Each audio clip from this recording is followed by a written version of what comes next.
ఈ వారం మేషరాశి వారికి ఎలా ఉండబోతోంది? మేషరాశి వారికి 4 గ్రహాలు యోగిస్తున్నాయమ్మ. జన్మ చంద్రుడు, చతుర్థ బుధుడు, ద్వితీయ శుక్రుడు, ఏకాదశ రాహువు. వ్యాపార యోగం శుభప్రదం.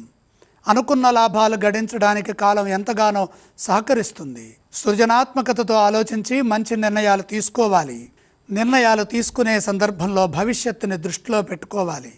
చతుర్థ స్థానంలో ఉన్న బుధుడు సంపూర్ణమైనటువంటి విజయాన్ని ఇస్తారు. బుధుడి సహకారం సంపూర్ణంగా లభిస్తుంది. సమయానుకూలంగా వ్యవహరించండి. పరిస్థితులకు తగ్గట్టుగా కృషి చేయాలి. వచ్చిన అవకాశాలను వదులుకోకుండా జాగ్రత్తగా సద్వినియోగం చేసుకోవాలి. బుద్ధి చతురతతో మాట్లాడాలి. ఆర్థిక యోగాలు బ్రహ్మాండంగా ఉన్నాయి.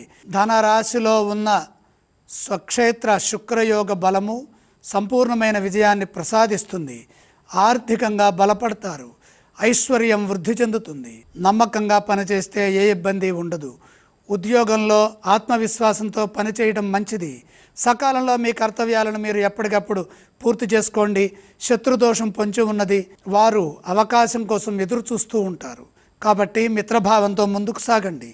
సావధానంగా మాట్లాడాలి. లక్ష్య సిద్ధికై బాగా కృషి చేయండి.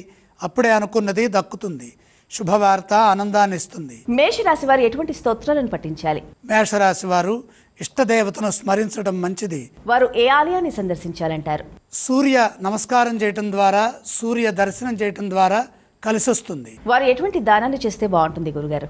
సూర్య ప్రీతిగా గోధుమలు దానం చేయాలి.